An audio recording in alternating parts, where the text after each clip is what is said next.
People often wonder how gymnastics is governed, how selections are made, how the money is allocated. Today, I've got the head of sport for Scottish Gymnastics, an ex-artistic gymnast and an ex-TeamGym coach. We'll talk about how the national governing body works, what they're trying to achieve in the next few years or cycles, how coaching and judging fits into everything, and the Commonwealth Games and what they're hoping to achieve within it. Today, I've got Sam Hendrikson. I hope you enjoy.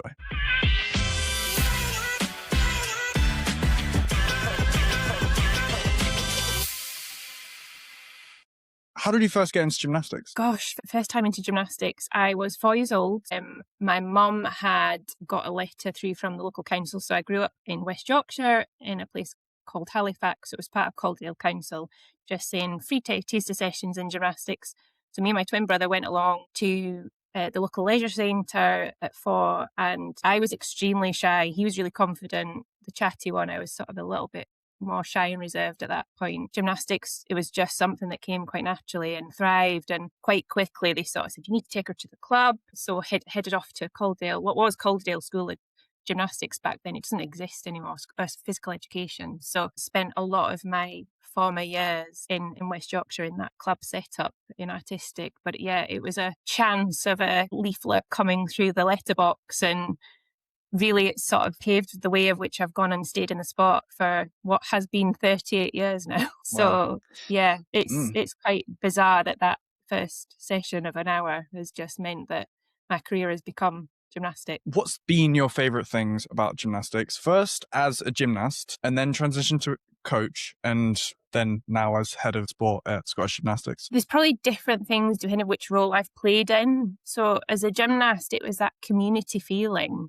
and being in a sort of a family out with your family. Whilst initially I obviously did artistic, so it's an individual sport, you're spending so much time, as you very well know, with a group of people, also than you spend with your own family.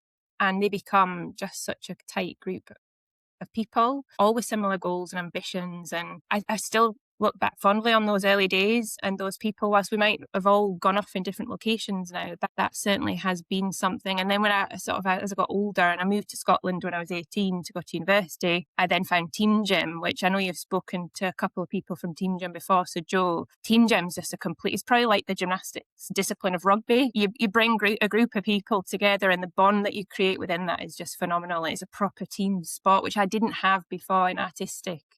And I actually think it's quite hard to replace that with something else. So TeamGym really sort of connected that family a bit again. So I've really liked that, and the discipline it just gives you. You have to train hard, you have to fit your schoolwork in, you have to do your family stuff at home as well. So those are probably the key things around connection and discipline I've really loved from the sport. That then helped me when I went into sort of university setting and then working. As a coach, I suppose when I went into coaching, you sort of accidentally go in, back then you could do your level 1 when you were 14, which doesn't happen now, but it was like, as soon as you're 14, do you want to go do a coach course? Yeah, I'll do coaching. So accidentally fell into it, but very, very quickly loved it. And that became what I did when I was up in Scotland and I went to university. I sort of coached on the side of studying. It was very much at a recreational level. I really loved that at first, then quickly got into a club that said, do you want to do some competitive things? And it takes a lot of time. Found teenagers were really hard. They were the hardest age group, probably learnt the most and grew the most within that time frame. And I had that group of teenagers. But they were lovely beings who were just developing. And, you don't think at the time when you're coaching in that group, you were once that person too. And how did I feel in that situation? But they taught me the most. And then moving into TeamGym and coaching TeamGym, just loved that experience as a whole. Again, it goes back to that. You're not just working with one individual, you're working with 12 individuals with one goal. You've got their own little individual goals that they want to do from a skill perspective, but how do you want to work together as a team? And it is very much not about individuals. It doesn't work if you're just an individual in the team setting, and that would talk to other team sports too.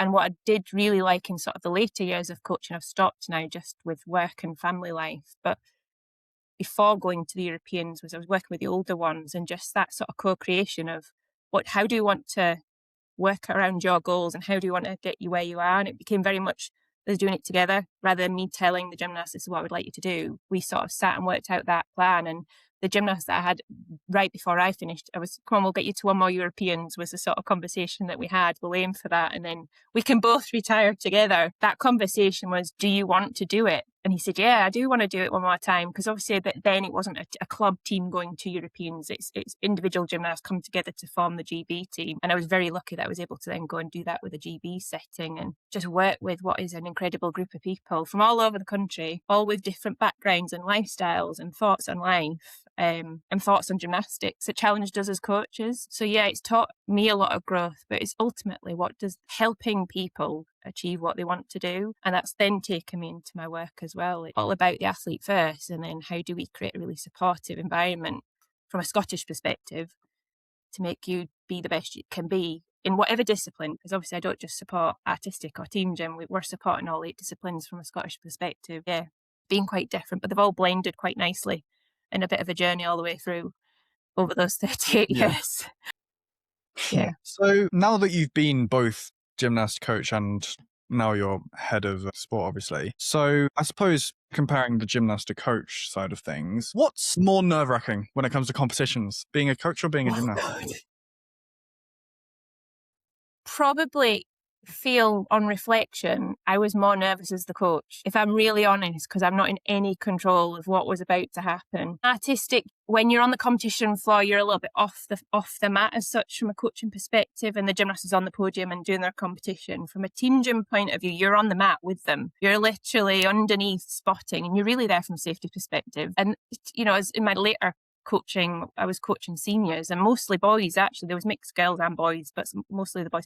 They were huge, they were bigger than me, but you're there from a safety point of view to make sure that first of all they're not going to hurt themselves and that they land. But you can normally tell when they were running up the tumble track, or they were running up the trampette run up, are they running as they would normally, and what's it going to look like, and be prepared to sort of step in if you need to. But certainly I want to use the word control, because you're not in control. When you're a gymnast, it's all about you and you know where you are, you can feel it. Whereas a coach, you're having to anticipate what's about to happen in a very short amount of time. You know, they hit the trampette at the wrong angle, it can go very wrong very quickly when they're doing double somersaults with double twists and above, or triple somersaults, and you can't reach them. You're basically supporting the landing. And as a female, and in Scotland, there's only 2 at the time, 2 females being the high performance coaches in Scotland. So we didn't have any big muscular males or to sort of help stand, and we had to sort of do all of that, which is fine. I'm quite happy with, don't mind standing and doing some supporting. But yeah, that for me was more nerve-wracking. But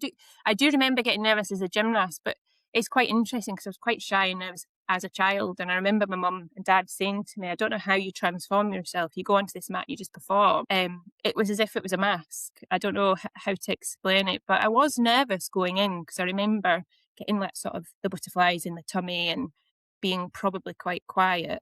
I did like to listen to music or trying to sort of zone in. Probably before all the sort of sport psychology stuff was a thing, it was just something quite naturally to zone in. But I do remember being nervous, but probably more so nervous as an adult. Maybe as an adult, you're more aware of what can go wrong as well in the event you don't want that to happen. Yeah. I mean, to be fair, when you're underneath them while they're actively in the air, you're not only not in control of what happens, but you're also in the danger zone. So there's a bit of both going on.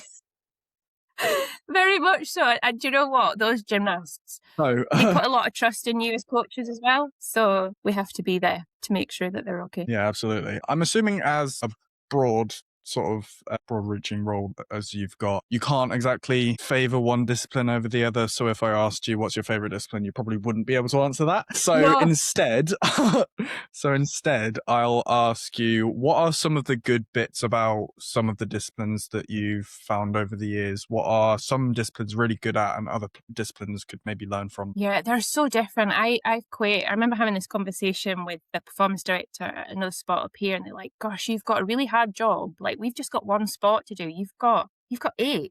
I was like, yeah, we do. And they're so unique in their own way.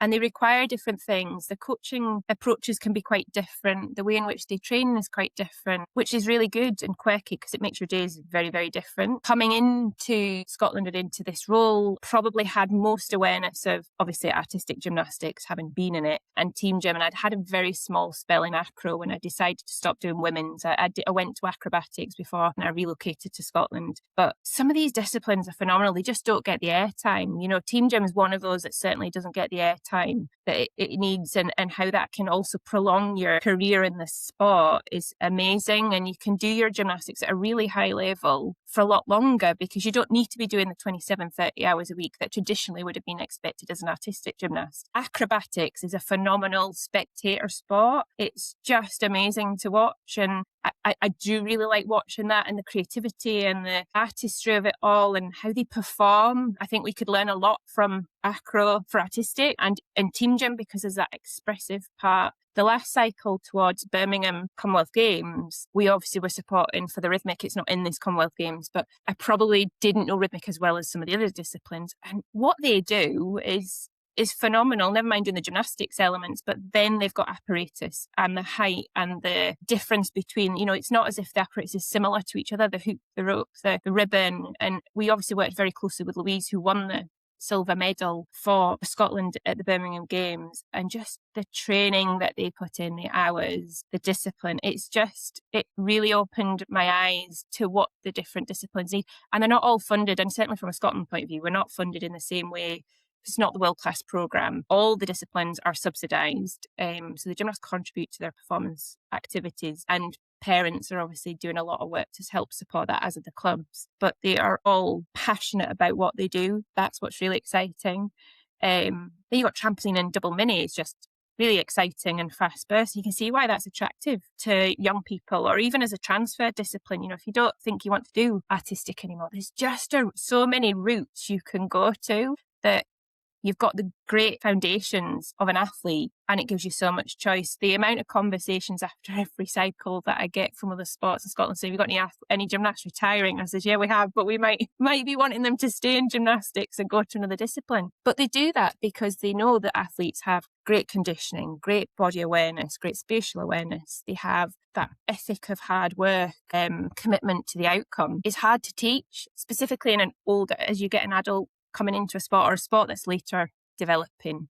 You know, some of our athletes will be in the sport like I was from 4, and it's just been part of their life. They don't know any different. But yeah, I wouldn't say I necessarily have a favourite discipline, but I've obviously got closer relationships to certain disciplines because I've been in them. So I'm the first one to say sometimes if I have to do any decision making, I need to just be careful of the conflict and delegate it to a member of the team. But hopefully that's not been something I've had to do or people have been worried about over the last few years. Yeah, 100%. So how did the opportunity to become head of sport actually come about? So I had a stint. So when I went to university, I did sports science at uni. So it's a bit of a long story short. My goal was always to be a physio, actually. My dream was to be a physio for Newcastle United Football Club, which was the team that was always my childhood team that I followed just from a family connection. And after I finished my sports science degree, I got accepted to go for a master's to do physiotherapy. And then randomly a gymnastics development job came up in Edinburgh, one of the biggest local authorities in Scotland. They said, oh, you should really go for it. I was like, oh gosh, do you know what? 14 grand of more debt for student debt versus I could go get a job for a year, see how it goes. And so I deferred my physio masters and went into this local authority job. I was really lucky to get it. I didn't think I would get it, but spent a couple of years there and just really enjoyed it and thought, do you know what, maybe this is where I need to go. I could come back to education at a later stage, kept me connected to gymnastics. And from there then got through Scottish Gymnastics initially for a small period of time, went to Sport Scotland to try and broaden out the skill set from just working with gymnastics as the only thing in my sort of skill set to supporting other governing bodies. It was focused on coaching and volunteering, so helping other governing bodies with their coaching structures through coach education and development activities, etc. And then this wasn't quite this job, but it was like a head of development, an education job that originally was advertised that I went for with Scottish Gymnastics, and they were going through quite a big period of change. This is pre-2014, so just actually as about Glasgow 2014 was about to take place. And they offered it to 2 of us. We were like, wait a minute, that's not the job I applied for. But they liked the person that sort of ended up going to Scottish Gymnastics with had a strong club background from a different sport. They thought that was quite interesting to bring that in. And then my role was really about education of the people from a coaching perspective and the pathway. There was obviously an awareness that there would have been a shift in performance staffing after Glasgow 2014. So sort of my role then became performance and pathways and education. And then when Steve, who's the person I was just talking about, left the organisation in 2023 to go to triathlon, I'd already said to Doc, who's our CEO, I think we need to better connect the whole sport side of the system, because otherwise things happen in silos. We need to look at you can't just look at developing clubs in isolation. You need to develop the people, you need to develop the pathway, you need to develop the event. So all of it complements it.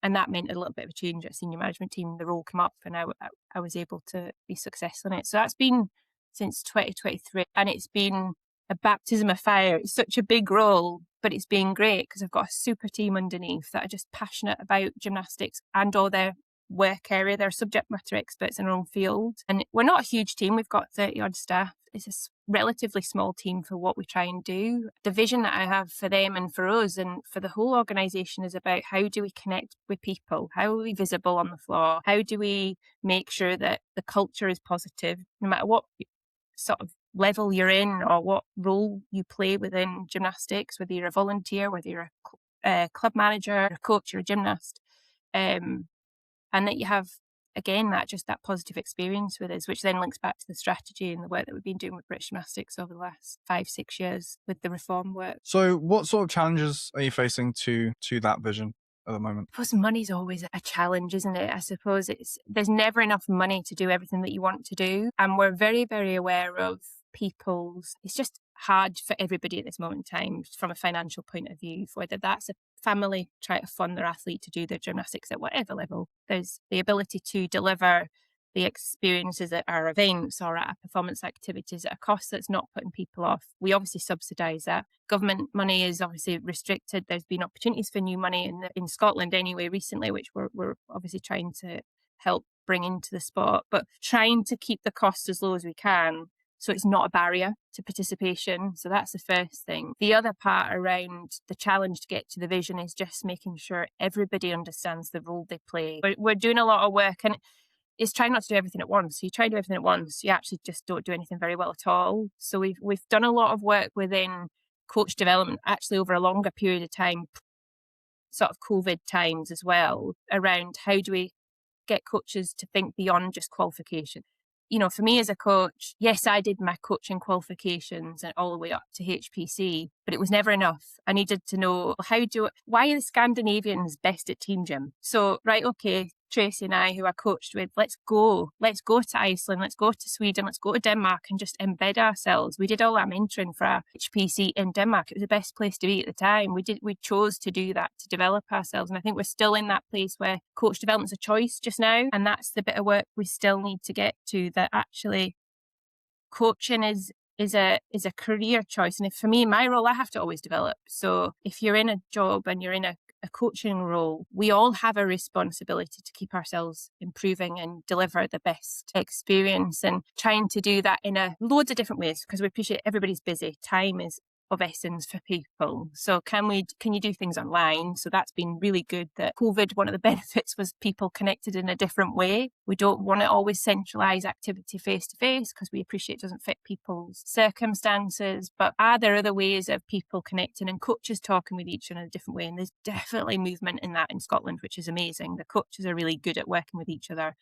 across all the disciplines, but that has been an emphasis that we've placed quite strongly in our activities, that we want to make you better as a coach. And whilst it's maybe not always labelled as coach development, one of the design things that we put around it when we're putting the activities together is around coach development. So if we've got a women's or men's artistic camp and Scott Hand's leading it, Scott knows he's trying to develop the coaches underneath, because it's about helping them. It's not just about coaching the athletes that are there. So we encourage coaches to always attend with their athletes to all our activities, because it's not just about paying somebody to come in and deliver the performance activity or a camp or whatever it might be. So how do we make you better and take that learning back to your club, and then you cascade that learning as far as you can. So I think that's probably one of the biggest challenges, is just making sure that we can properly support each of the people in all the roles that they have, but do it well, and then be able to sustain that whilst we move on to the next thing. So one of the next projects we need to look at is the judging workforce, and how do we not only grow the workforce but support them in their role,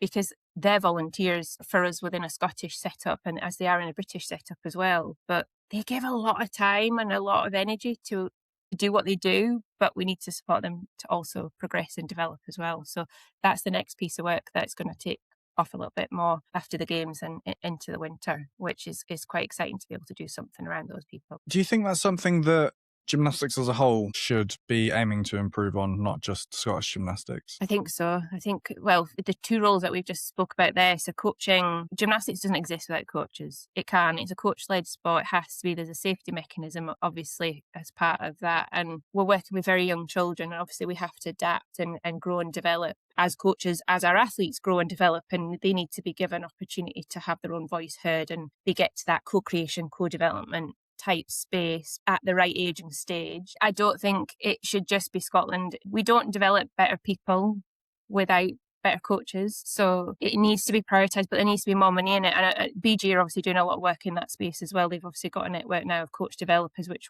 we've been doing for a couple of years on a sort of smaller scale, because we are smaller. But that for me is a game changer about in situ support the coaches. We obviously can't support every single coach that comes through the system, but we certainly can start to cascade that learning with starting with leaders and sort of those critical people first, and then they sort of transfer that learning back in their own environments. That has to be a priority, and to be honest, it'll never be finished because the sport will evolve, and we have to. And on the way that we've approached coach development has not been on technical development, because actually our coaches know the sport. The education's designed to teach them that. The code of points directs the way of which the competitions will happen. This is around behavioural development and understanding leadership skills, how you communicate with people, whether that's with parents, whether that's with your peers in your own club, or whether that's with the athletes themselves. So I think that for me, it's been a priority since I came in 2014, and we did some work with like Napier University to develop a BSc and a postgraduate diploma for coaches. I would probably say now, looking back, it was before its time, because probably a lot of people, it wasn't really talked about coach development then, but I imagine if we repeated it again now, it would have a bigger uptake. Our women's national coach now, actually Grace, she's not from Scotland, she's from Corby down south. She was one of the first coaches on the postgraduate diploma that we ran with Napier. Then she went away and she's come back and she's now leading our women's programme. That's such a nice story that she's been able to come and develop and think outside the box. That was co-delivered with rugby, Hearts Football Club, and I think there were some judo coaches on that course that we did in those first rounds. And that was really important because that exposed our coaches to other types of coaching, which I would say at first, some found that quite difficult, but we're gymnastics. Yeah, you are gymnastics, but there's some amazing things you can learn from these individuals. So that was something I do feel really passionate about. And then obviously the coach developer in situ support is now that evolvement of, right, let's get you in your environment, let's observe you and provide you some support. So I think that's something anybody working in the sport should do. I feel it's like having a mentor in your role. I've in the past had mentors to support me. You need somebody that's going to give you some feedback. And it's not about criticism at all. It's about how do you make yourself better? Because you only know what you know. And how often do you sit and reflect on, did I do well today? Did I deal with that situation well or not? Is there a way I could have done that better? And unless you've got a line manager that can do that really well, that's missing sometimes from the ecosystem in clubs or in gymnastics as a whole. And then the judging cohort, our competitions wouldn't happen with judges. So we need to better support them, make them look after them and provide development support that's appropriate to them. Again, every discipline will be quite different in how they want to do that. But how do we future-proof judging at the highest level when some of those brevet and international brevet judges are retiring? How have we got a pipeline of really good judges that are coming through? Because it might not be that attractive to think, can I go do a coaching role and get paid? Or do I want to go volunteer and sit in a sports hall, which is the reality for the initial part of judging, for 12 hours and have a sandwich and soup for lunch?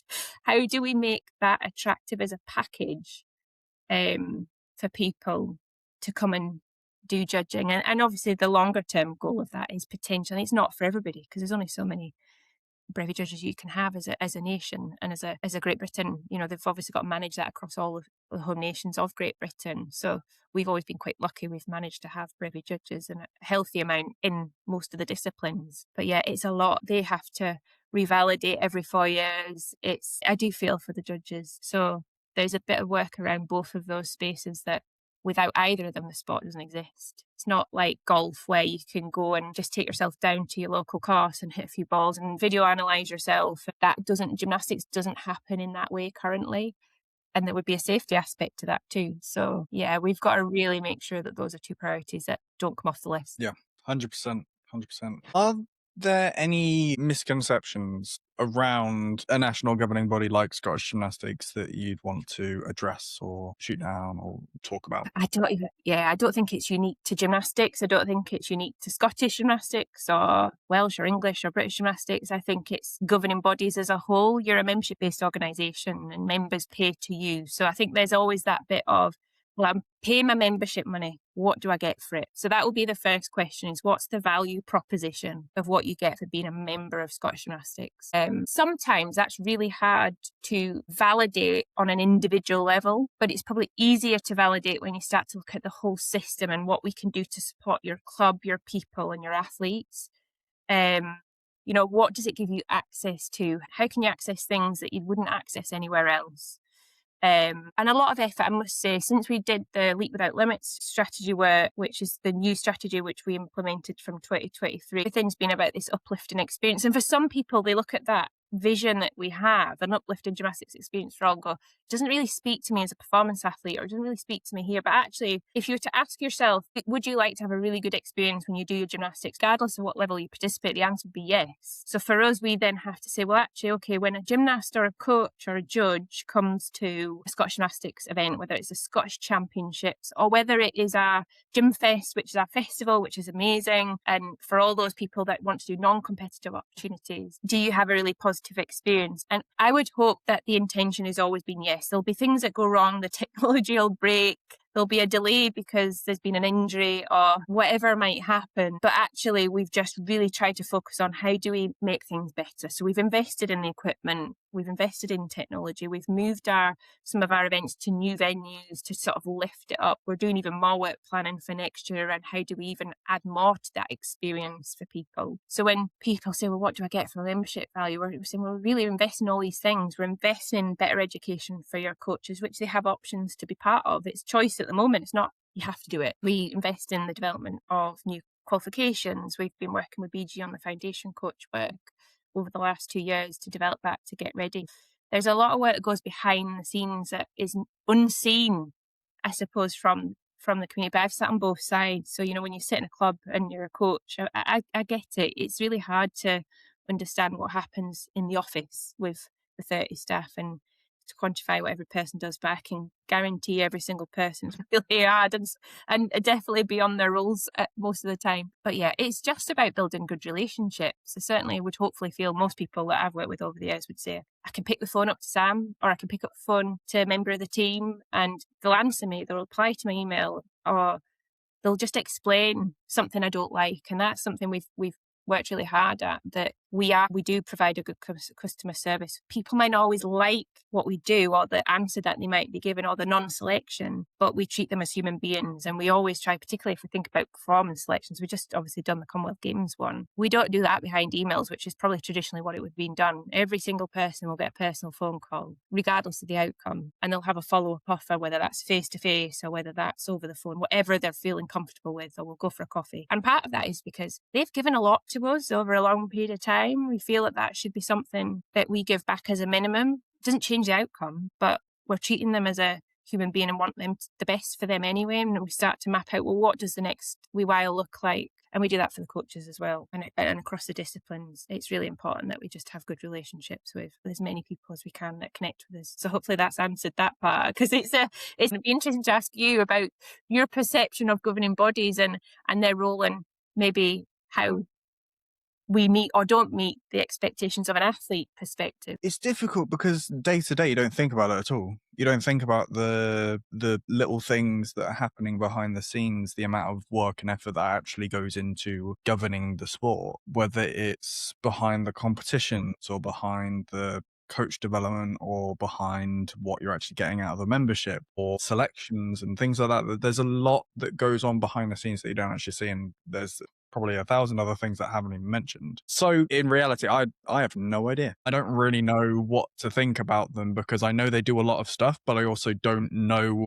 the half of it. Yeah. So I don't feel like I know enough to actually have a proper opinion on it, I suppose. Yeah. I mean, I know that as governing bodies, you help run the sport nationwide. So I can be happy about that, but also be like, well, I don't really know how it works. I don't really know what is going on behind the scenes, but I can be happy and just say, okay, you've got the membership, you've got what you need from me, you do your thing, I'll do mine. Yeah. Exactly. Suppose we're the sort of custodians of the policy and the governance, and we need to make sure the sport is safe and we're working in accordance with national compliance requirements, whether that's UCAD from an anti-doping perspective or whether that's safeguarding regulations and the legalities around that, because they are different in Scotland and England. So yeah, we do that, which probably clubs like, why are we asking us to do that? It's because we have to govern the sport to the highest level to make sure it's safe so that you guys actually don't have to think about it. So you as a gymnast can turn up and your parents have confidence that it's going to be as safe as it can be for you. That doesn't come without injury risk, because that's like any sporting activity. Even walking along the street, you can fall off the curb and hurt yourself. But yeah, that's kind of the way it should be, that you don't need to think about it. But we are there to make sure we have a provision of those things that we've spoken about and that we look after people when they need our support. Yeah, 100%. All right. I wanted to focus a little bit on the Commonwealth Games. So first off, how are you feeling about it? Oh my God, so excited. The Commonwealth is from a Scottish point of view, and I'm an English girl working in Scotland, although I've lived in Scotland now longer than I lived in England. My two kids say that they're Scottish, so because they were born up here. It is so exciting. Scots, certainly, because when I was in England, nobody really talked about the Commonwealth Games in the way that the Scots talk about, and probably the same for the Welsh, talk about the Commonwealth Games. It's that patriarchy and that ability to wear the saltire on the chest, and they feel very, very passionate and they can represent themselves. And what's nice about the Commonwealth Games from Britain point of view is you've got the 4 home nations, and basically your training partners are going to be on the field at play at the same time, versus a Europeans or a World or an Olympics where it's your team of 5 or 4 or whatever that are there. And, you know, a lot of people miss out. This is one opportunity every 4 years to really bring together the home nations. Being in Scotland is just, then it's taken it to a whole nother level. You know, I don't know what you guys have got down there. It's everywhere up here. There's the billboards, there's the social media. Team Scotland do a really good job around building up the hype around the games. The gymnasts that we've got selected, and those even that weren't selected, they're just such a good group of individuals that have been working really hard over the last cycle and longer with a very clear vision. The boys are clear around what they want to achieve and they're not shy away. And I've seen their social media posts they've been doing and what they want to achieve, and they have the potential to do that, certainly. And the girls equally are really passionate and driving and want to get onto that stage. Try not only focus on Commonwealth Games from a Scottish point of view, because it can be just that's the ceiling of which people want to aspire to, but it's a really important part of the journey around